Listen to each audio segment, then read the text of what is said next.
Cowboy versus Lauzon is here. They're going to be weighing in a number of hours, and then they're going to be fighting. How do you guys feel about that? I'm not excited for it at all. I'm not. It makes my stomach sick, as a matter of fact.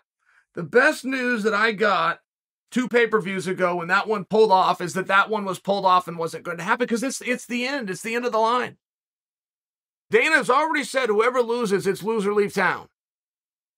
The reality is whoever wins should also leave town. It likely is going to leave town. I'm not calling for that. I think it's both of their last fights, right?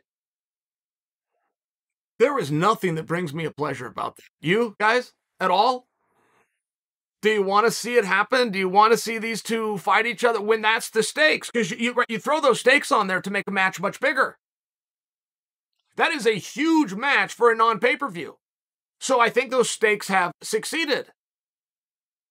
But did you need that?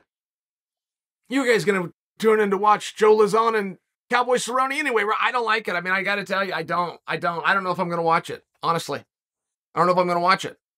One of these guys is going to say goodbye. Now, you do have to understand, unless you're named Lennox Lewis, or unless you're named George St. Pierre, or I guess now we could throw in Zabit Magacheripov. And by the way, did you hear I said Magacheripov? Do you know how hard it is for me to say names? Magacheripov is one of the only complex names that I have ever mastered, and now he leaves. At any rate, everybody else goes out the same way. Not when you want to, not on your terms, face down and embarrassed. And usually a little bit of a tear in your eye. And that is just the reality. So there's nothing unusual about this. There is a real celebration of a career, I think, for two. I think they're both making their last walk. But a celebration of 2 careers. But golly, it's easy to say those words. I can't get myself there. I cannot get myself there. The UFC without Joe Lauzon and without Cowboy Cerrone, that's a different thing. It really is. And I think as I look at that card, there's a few things that I do like about this match. First off, I like that it's a co-main. Those guys, if you're fighting in what's going to be your last fight, if that's predetermined, it should be 15 minutes. For sure. The other side of the coin is, neither one is likely to finish the other one just because of how tough they both are. So now you got 2 of your favorite guys. They're going to go and get bludgeoned. Like, this is going to be a mess as they're hugging and saying goodbye to everybody. It's going to be one of those great moments. It's going to be one of those great moments that you're going to want to capture, you're going to want to see, but you're probably going to want to talk about, at least for me, about 2 months from now. There's going to be something weird about that.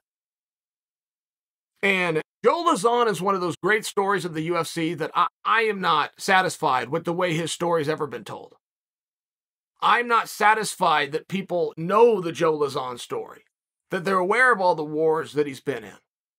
I'm not satisfied that people have long enough memories or have been with the sport long enough to go back to The Ultimate Fighter, where Joe Lauzon was on Jens Pulver's team, and it was Pulver versus Penn, and Lauzon had to fight Jens Pulver himself and knocked out Jens, knocked out who went on to be his coach.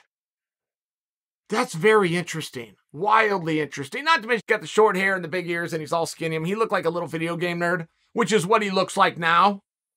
But then can kick everybody's ass in the room. I mean, he's a really interesting character. I'm really not satisfied that Joe, as much love as he gets, and as much celebration as he gets, and who gets to go out in a co-main event spot on the worldwide leader, right? I mean, this is a guy being shown a whole lot of respect. I'm still not satisfied it's enough. And if you want to look at the leadership within the locker room that's provided by Cowboy Cerrone, you're not going to replace that, not anytime soon. They don't make them like Cowboy. The closest that we've got to Cowboy is Chimaev. And Chimaev got slid into position, purely on accident, to be that new marketing arm of anybody, anywhere, anytime, get me out there really quickly. And for whatever reason, the ripcord got pulled on that. I don't know that you've got another Cowboy. I don't know that you could think of one. Someone that you can count on that'll go out there anytime. You don't know. You don't know. Any given night, He'll be the best fighter in the world. Any given night, he'll stop the best fighter in the world.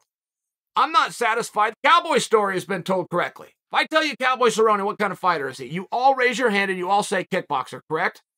Go back and look at his record.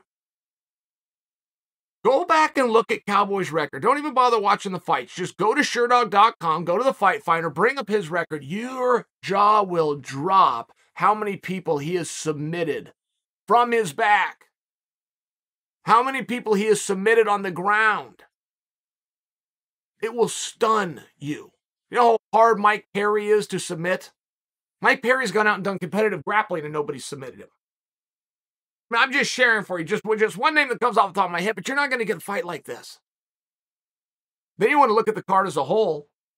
I'll tell you another guy I'm not satisfied is getting his due is Josh Emmett. Josh Emmett is as fun to watch as any fighter has ever been. He's an absolute fire plug. He's a little ball of muscle who never gets tired, and he is a master of range. Everything he throws is right at the end of the punches with maximum power. Josh Emmett is completely awesome, but he went through like an injury. Something, he was getting on his run and he broke into the top 10. It was surprising a lot of people. Even though he was in the top 10, they didn't want him in the top 10. Like, people were really trying to push this guy out of the way. The rest of us are looking at him going, hey, why are you giving Emmett such a hard time? That guy's a stud.